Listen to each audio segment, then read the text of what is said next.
Hari ini, marilah kita kembali merangkai harapan bersama Indonesia tercinta. Persembahan anak bangsa, bila tiba waktunya, telah datang putra bangsa, mendarma baktikan diri untuk membangun negeri.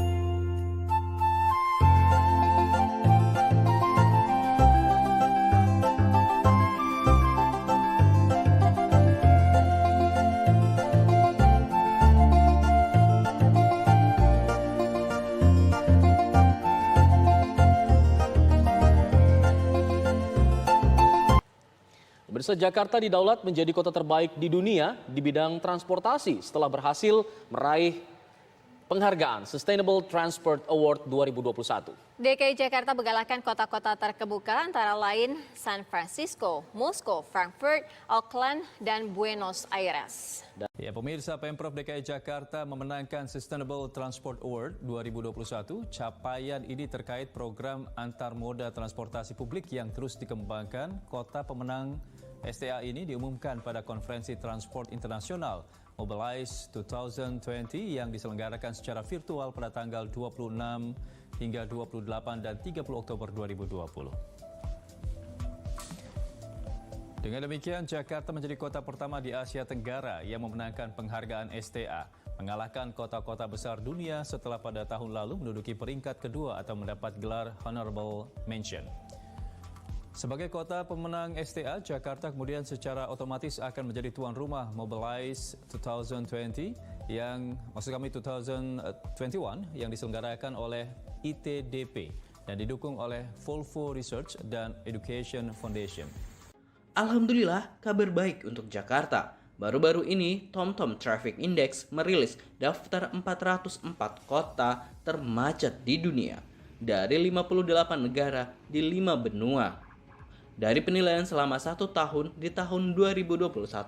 Lalu bagaimana posisi Jakarta? Yap, Jakarta terus meningkatkan kualitasnya menjadi kota yang terus mengurangi kemacetan.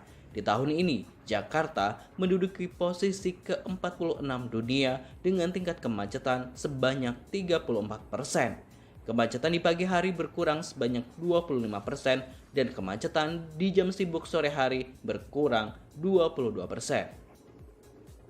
Angka kemacetan di Jakarta menurun sejak tahun 2017 yang lalu, di mana pada tahun 2017 Jakarta menduduki peringkat keempat kota termacet dunia. Lalu pada tahun 2018 turun kemacetannya menjadi posisi ke-7 dunia. Pada tahun 2019 angka kemacetan terus menurun menempatkan Jakarta menjadi posisi ke-10 dunia dan terus melesat di tahun 2020 menjadi posisi ke-31 dunia dan meroket di tahun 2021 menjadi posisi ke-46 kota termacet di dunia.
Wakil Ketua DPRD DKI Jakarta, dari fraksi Partai Amanat Nasional, Zita Anjani, membandingkan biaya pembuatan sirkuit Formula E di Ancol, dengan sirkuit MotoGP di Mandalika Lombok.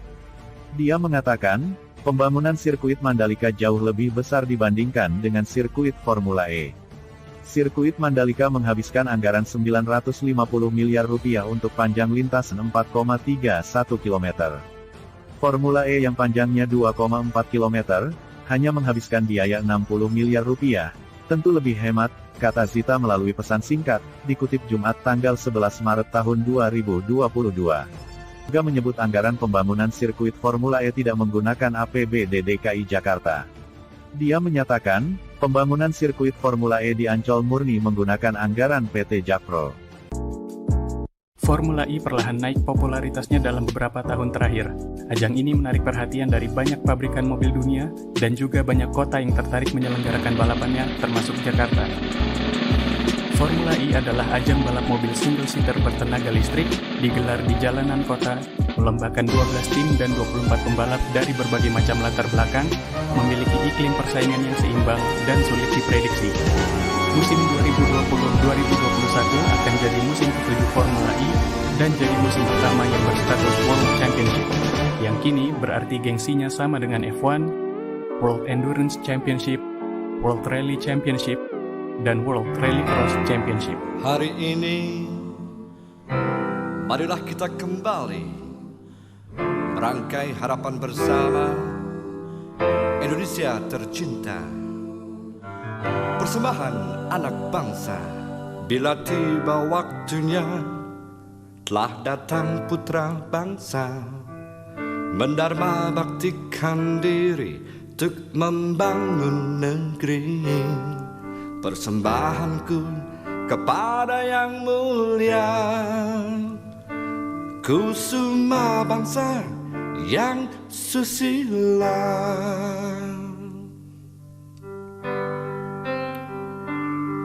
Sekuntum mawar bunga bangsa, memadukan jiwa bersama, kita bisa. Setetes embun menjebak harapan, untuk menggapai cipta negara masa depan. Wahai perwira, berhati satria, berkarya dengan segala daya. Wahai perwira, berhati satria, pengukir makna pesona bangsa. Sekuntum mawar bunga bangsa, memadukan jiwa bersama, kita bisa. Setetes embun menjebak harapan, untuk menggapai cipta negara masa depan. Wahai perwira, berhati satria, berkarya dengan segala daya. Wahai perwira, berhati satria, pengukir makna pesona bangsa.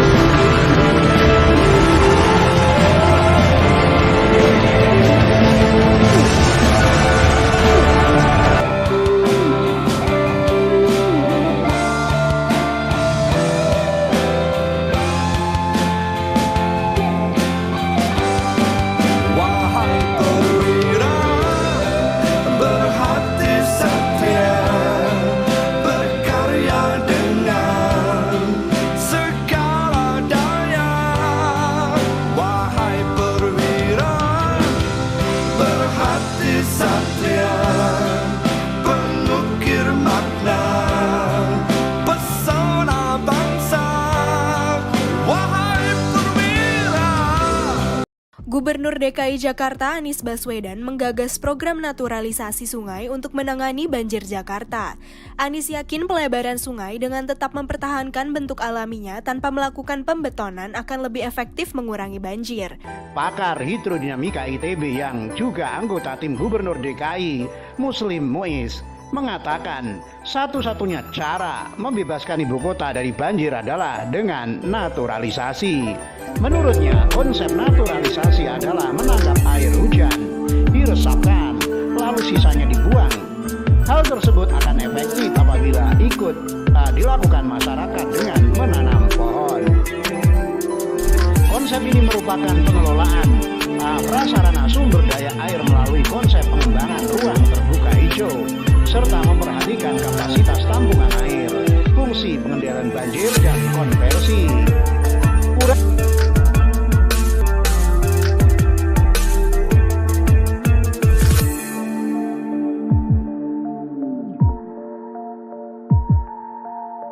Pemerintah Provinsi DKI Jakarta menaturalisasi sungai di 3 lokasi pada tahun 2020 ini. 3 sungai yang akan dinaturalisasi yakni Kanal Banjir Barat dan segmen Sangrila Karet, segmen Sudirman Manggarai, dan Kali Ciliwung Lama. Naturalisasi yang dilakukan bertujuan untuk memperindah area sungai dan sebagai penampung air hujan. Naturalisasi dilakukan dengan membangun sumur resapan besar berkedalaman 3 meter untuk menampung air hujan. Sumur resapan yang diberi nama mobile tank ini sudah dibuat di Kanal Banjir Barat, segmen Sangrila Karet. Kini naturalisasi sungai tersebut masih dalam tahap pembangunan.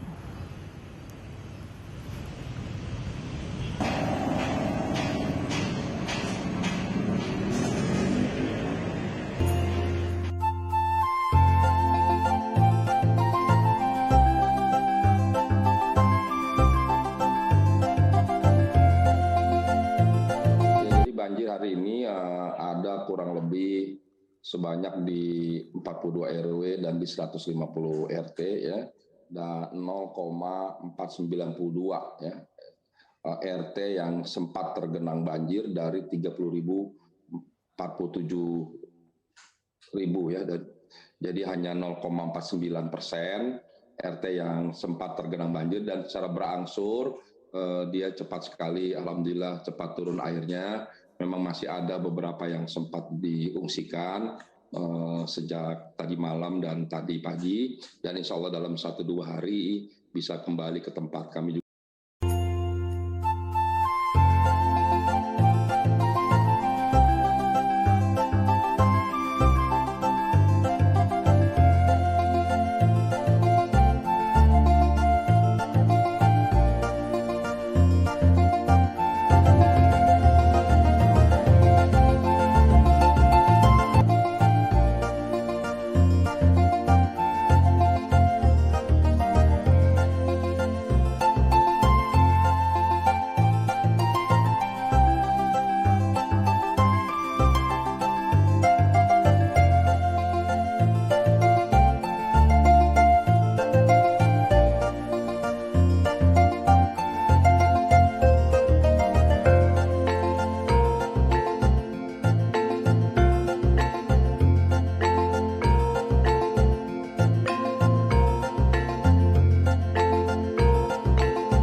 Gubernur DKI Jakarta menyebut warga ibu kota perlu edukasi terkait penggunaan jalur sepeda, seperti halnya jalur bus Transjakarta atau busway. Pemerintah Provinsi Jakarta telah menyiapkan sanksi kepada pemotor yang menggunakan jalur sepeda.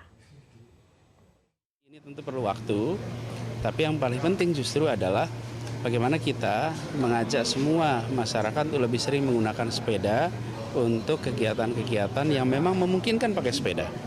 Jadi jarak dekat, mau ke toko, mau ke warung, mau dekat rumah, mau ada acara sering-seringlah pakai sepeda. Dan tugas dari kami di pemerintah menyiapkan jalurnya yang sudah dideteksi bisa dibangun jalur sekitar 500 km. Fase pertama ini adalah babak pertama ya, sampai November itu 63 kilo. Yang pertama kemarin adalah 25 km. Nanti harapannya November udah 63 selesai, nanti kita akan teruskan ke seluruh kawasan Jakarta. Sejumlah petugas dari kepolisian dan dinas perhubungan nampak menjaga jalur sepeda permanen di ruas Jalan Sudirman Tamrin, Jakarta. Rambu-rambu juga sudah terpasang di sejumlah titik di ruas lintasan jalur sepeda yang dibangun dengan biaya 30 miliar rupiah ini.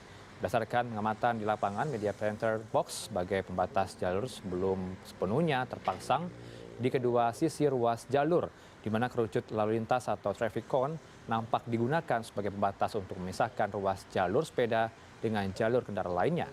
Jalur lintasan sepanjang 11,2 km ini masih dalam tahap uji coba serta sosialisasi dan rencananya akan rampung pada akhir Maret 2021. Para pesepeda menyambut baik kehadiran jalur sepeda terproteksi selebar 2 meter ini, meski menyebut masih terdapat sejumlah kekurangan.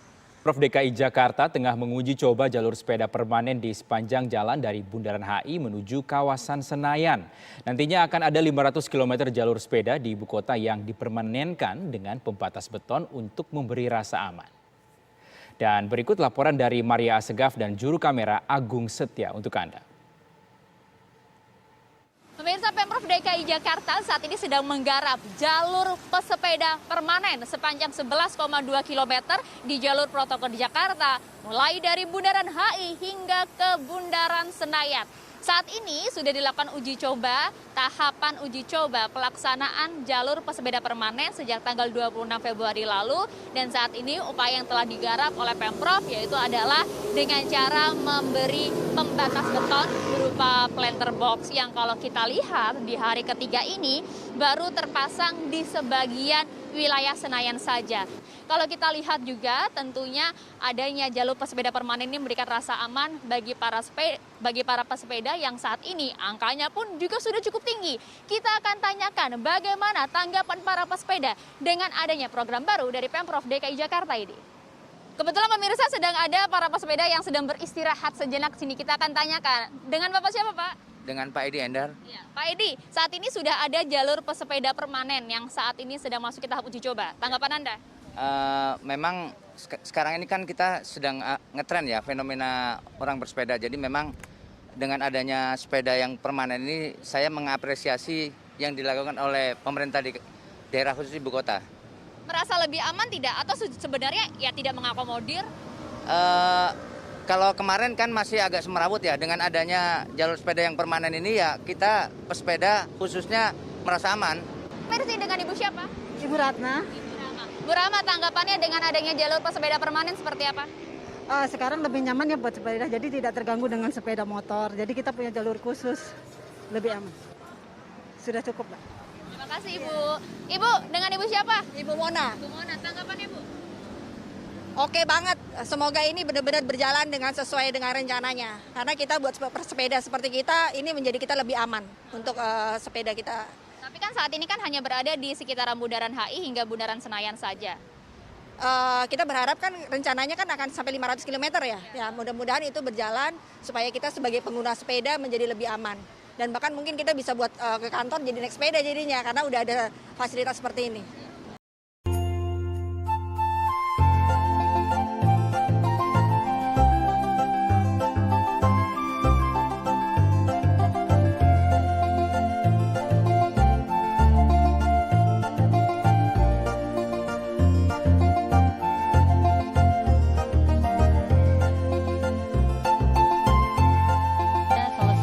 Gubernur DKI Jakarta beserta Wakil Gubernur DKI Jakarta yakni Anies Baswedan dan Sandiaga Uno memaparkan penataan ulang dari kawasan Pasar Tanah Abang. Dan memang Sandiaga Uno dan juga Anies Baswedan ini memiliki konsep baru dalam penataan kawasan Tanah Abang, yakni mensinergikan Tanah Abang dengan moda transportasi. Dan memang penataan ulang dari kawasan Tanah Abang ini yakni mensinergikan sejumlah moda transportasi massal dan pusat perdagangan sehingga menjadi kawasan strategis tertata dan harapannya akan menjadi downtown dari ibu kota di masa depan.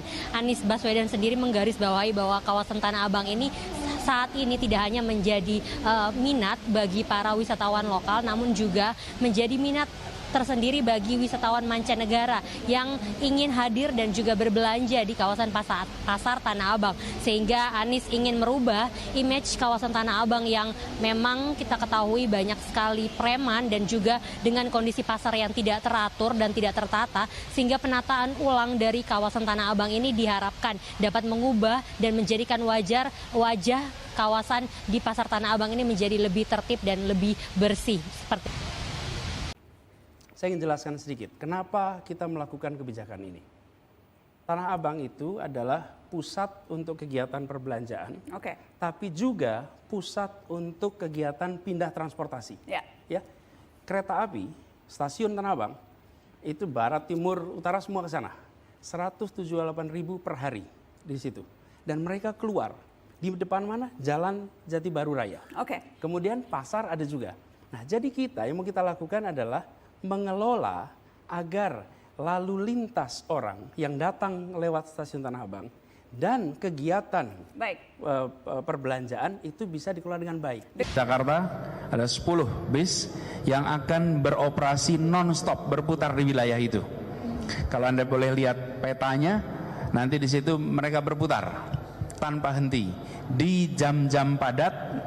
Pak Dirut Transjakarta sampaikan bisnya malah mungkin back to back, berjejer, sehingga semua yang penumpang turun dari kereta api bisa dengan mudah naik ke bis Transjakarta dan menuju tujuan mereka masing-masing. Gubernur DKI Jakarta membuat konsep baru untuk Pasar Tanah Abang. Kita akan melihat langsung seperti apa konsep tersebut. Sudah ada rekan Indra Tresna yang akan menggambarkan langsung dari Pasar Tanah Abang. Indra, bisa digambarkan seperti apa saat ini konsep Tanah Abang yang akan diaplikasikan Gubernur DKI Jakarta? Sira Safira dan juga pemirsa, tentunya di hari ini suasana yang tampak berbeda dari hari-hari sebelumnya di kawasan Tanah Abang, di Pasar Tanah Abang, tepatnya di tempat saya mengabarkan saat ini. Dapat Anda lihat di belakang saya ini yang tadinya penuh dan juga padat oleh angkutan umum, pedagang, pejalan kaki. Nah, saat ini terlihat lebih tertata begitu, dan di layar yang Anda lihat saat ini merupakan kawasan yang saat ini merupakan konsep baru yang diresmikan sejak pukul 8 pagi tadi oleh Gubernur DKI Jakarta Anies Baswedan. Dan Anies baru saja meninggalkan kawasan ini setelah meninjau sejak pagi tadi dan kembali ke Balai Kota DKI Jakarta. Nah, setidaknya ada sekitar 400-an tenda bagi para pedagang yang di hari pertama ini dapat Anda lihat cukup ramai juga, baik itu oleh pedagang maupun pembeli. Nah, karena adanya konsep baru ini, Jalan Jati Baru tepat di depan stasiun Tanah Abang ditutup dan rute-rute dialihkan. Imbasnya terhadap rute angkutan umum, Transjakarta, dan juga untuk rute pangkalan ojek, baik itu ojek online maupun ojek pangkalan. Pembangunan jembatan penyeberangan multiguna atau Skybridge Tanah Abang merupakan bagian dari pembangunan Transit Oriented Development. Skybridge ini akan mengatasi sejumlah masalah, mulai dari arus penumpang dari stasiun Tanah Abang hingga para PKL. Saat ini sudah tersedia kios-kios untuk pedagang yang memiliki pintu gulung atau rolling door. Ada 400-an kios yang siap menampung para pedagang di bangunan sepanjang 386,4 meter dengan lebar 12,6 meter. Dan hari ini menjadi hari terakhir masa uji coba. Sejumlah pedagang yang pindah ke Skybridge sudah mulai dibagikan kunci kios dan bisa mulai berjualan hari ini. Allah, mudah-mudahan cukup lah karena kita akan berbagi ya, karena juga pedagang juga sangat banyak ya. Jadi dengan ukuran seperti ini saya rasa cukup sekali. Tinggal nanti ditata aja cara majangnya gitu ya. Mudah-mudahan ke depannya lebih ramai, apalagi kan lokasi kan lebih strategis nih stasiun. pintu masuknya ke sini gitu. Mudah-mudahan sih lebih rame, lebih nyaman lah. Dagang juga nggak diburu berkantip ya kan. Iya, betul-betul dulu kan PKD, wah PKA itu di razia-razia begitu kan. Lebih tenang kita dagangnya juga gitu.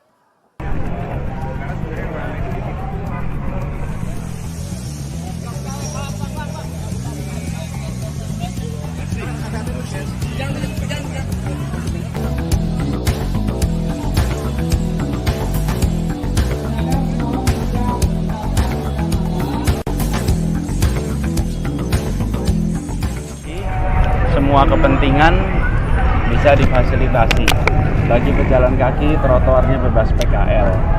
Bagi PKL disediakan lahan untuk mereka bisa tetap berjualan.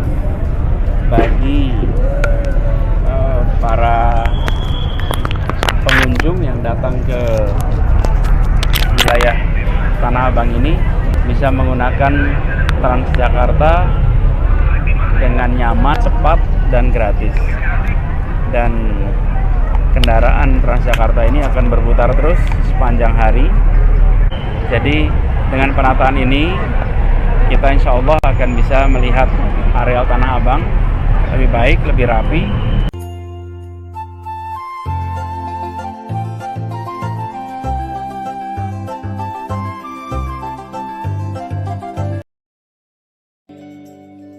Dibangun sejak Oktober 2019, flyover Tapal Kuda Lenteng Agung yang menelan anggaran 143 miliar rupiah memiliki panjang 430 meter di sisi barat dan 450 meter di sisi timur. Jalan layang putaran balik ini memiliki lebar 6,5 meter dengan 1 lajur kendaraan dan 1 lajur sepeda.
Gubernur DKI Anies Baswedan tiba-tiba mendatangi jembatan penyeberangan orang atau JPO Lenteng Agung di Jalan Raya Lenteng Agung, Jakarta Selatan.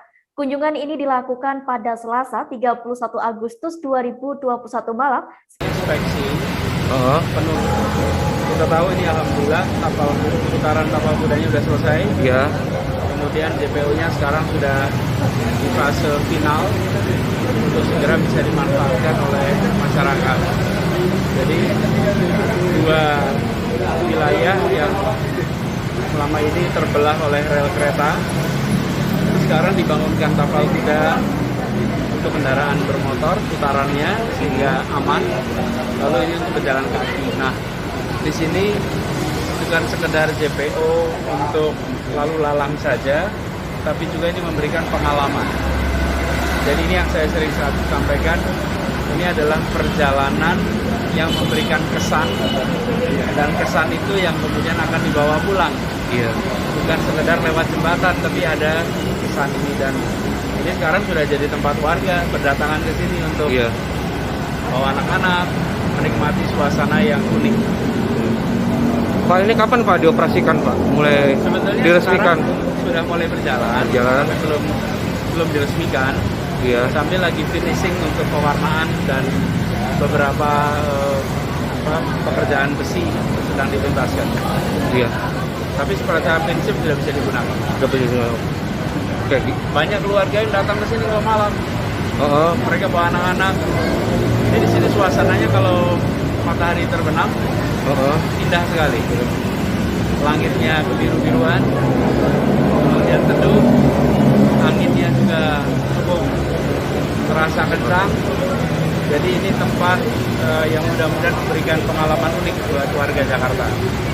Kita ingin menunjukkan bahwa membangun infrastruktur tidak hanya di pusat perkotaan, tapi di semua kawasan, termasuk ini yang pinggiran, sisi selatan yang sudah dekat dengan perbatasan luar Jakarta. Jadi di semuanya kita bangun infrastruktur untuk masyarakat bisa merasakan kemajuan dan ada pengalaman baru.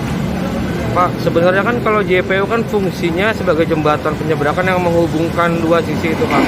Dengan adanya begini kan sebenarnya ada perubahan fungsi jadi ruang publik bagi warga, itu gimana, Pak? Ya. Dengan kecantikan jadi ruang publik, warga ngumpul, foto-foto, seperti itu? Ya, justru itu yang kita ingin berikan. Jangan sampai perjalanan tidak memberikan pengalaman. Kenapa kok orang pada berhenti pengen foto? Kan ada pengalaman baru. Kalau sekedar perjalanan nyebrang, sudah dari mana? Dari dulu juga JPU begitu. Dengan adanya pengalaman baru inilah kemudian memberikan rasa unik, ada kesan yang berbeda, sehingga bukan hanya menjalani penyeberangan, tapi ada pengalaman.